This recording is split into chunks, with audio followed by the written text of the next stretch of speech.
വൈവാഹിക ജീവിതവുമായി ബന്ധപ്പെട്ടുള്ള രണ്ട് വ്യത്യസ്ത കോടതികൾ നടത്തിയ വിധി പ്രസ്താവവും നിരീക്ഷണങ്ങളും സമകാലിക സമൂഹത്തിൽ ചർച്ച ചെയ്യപ്പെടേണ്ടതാണ്.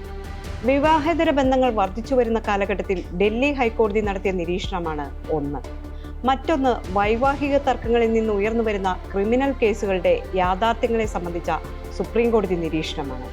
ഈ രണ്ട് കോടതി വിധികളാണ് കോഡ് ഇന്ന് പരിശോധിക്കുന്നത്. ദാമ്പത്യ ബന്ധത്തിൽ തെറ്റായ രീതിയിൽ ആരെങ്കിലും ഇടപെട്ടാൽ അതിൽ നഷ്ടപരിഹാരത്തിന് വകുപ്പുണ്ടെന്നാണ് ഡൽഹി ഹൈക്കോടതിയുടെ ഉത്തരവിൽ പറയുന്നത്. അത് ഭർത്താവിന്റെ കാമുകിയാണെങ്കിലും ഭാര്യയ്ക്ക് നഷ്ടപരിഹാരം തേടാം. ഇണയോടുള്ള വാത്സല്യവും സ്നേഹവും ഇല്ലാതാക്കാൻ കാമുകി മനഃപൂർവ്വം ശ്രമിച്ചാൽ നഷ്ടപരിഹാരത്തിന് സിവിൽ കേസ് നൽകാം. ഇതിലൂടെ ദി അലിനേഷൻ ഓഫ് ലവ് എന്ന പുതിയ ആശയമാണ് ഹൈക്കോടതി ചർച്ചയ്ക്ക് വെക്കുന്നത്. തന്റെ ഭർത്താവിനെ മറ്റൊരു സ്ത്രീ തന്നിൽ നിന്ന് അകറ്റുന്നു എന്ന പരാതിയിലാണ് ഹർജിക്കാരിയോട് സിവിൽ കേസ് നൽകാൻ കോടതി നിർദ്ദേശിച്ചത്. ഒരാളുടെ വാത്സല്യവും സ്നേഹവും മറ്റേ പങ്കാളിക്ക് നിയമപരമായി അർഹതയുള്ളതിനാൽ മറ്റൊരാൾ മനഃപൂർവ്വം ആ ബന്ധത്തിൽ ഇടപെടരുത് എന്നാണ് ജസ്റ്റിസ് പുരുഷേന്ദ്ര കുമാർ കൗരവ് പറയുന്നത്. ഇതോടൊപ്പം കോടതി തന്നെ പറയുന്നത് വ്യക്തിപരമായ തെരഞ്ഞെടുപ്പുകൾ നടത്താനുള്ള അന്തർലീനമായ സ്വാതന്ത്ര്യം പങ്കാളികൾക്കിടയിൽ നിലനിൽക്കുന്നു എന്നുമാണ്. സ്വമേധയാ മറ്റൊരു പ്രേരണയുമില്ലാതെയാണ് പങ്കാളി വേറൊരു ബന്ധത്തിലാകുന്നതെങ്കിൽ ഇത്തരമൊരു അവകാശവാദത്തിൽ കഴമ്പില്ലെന്നും കോടതി പറയുന്നുണ്ട്.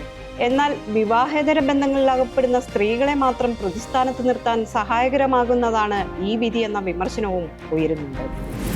വൈവാഹിക തർക്കങ്ങളിൽ നിന്ന് ഉയർന്നു വരുന്ന ക്രിമിനൽ കേസുകൾ പ്രായോഗിക യാഥാർത്ഥ്യങ്ങൾ കണക്കിലെടുത്ത് വളരെ ശ്രദ്ധയോടെ പരിശോധിക്കണമെന്ന് ഓർമ്മിപ്പിക്കുകയാണ് സുപ്രീം കോടതി.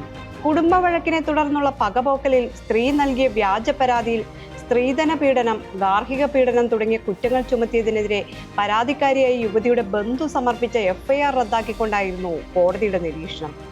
സമീപകാലത്ത് രാജ്യത്തുടനീളം വൈവാഹിക തർക്കങ്ങൾ ഗണ്യമായി വർദ്ധിച്ചിട്ടുണ്ട്. കുടുംബത്തിൽ വർദ്ധിച്ചു വരുന്ന അഭിപ്രായ വ്യത്യാസങ്ങളും പിരിമുറുക്കങ്ങളും ഇതിന്റെ ഫലമായി സ്ത്രീകൾ ഭർത്താവിനും കുടുംബത്തിനുമെതിരെ വ്യക്തിപരമായി പകപോക്കൽ നടത്തുന്നതിനുള്ള ഒരു ഉപകരണമായി ഗാർഹിക പീഡന നിയമങ്ങൾ ദുരുപയോഗം ചെയ്യുന്ന പ്രവണത വർദ്ധിച്ചു വരികയാണെന്ന് കോടതി പറയുന്നു. വ്യക്തി താൽപര്യങ്ങൾ സംരക്ഷിക്കാൻ നിയമങ്ങളെ ദുരുപയോഗം ചെയ്യുമ്പോൾ കോടതികൾ നിലപാട് കടുപ്പിക്കും. ഇത് ചില കേസുകളിലെങ്കിലും യഥാർത്ഥ ഇരകളെ ദോഷകരമായി ബാധിക്കുകയും ചെയ്യാം.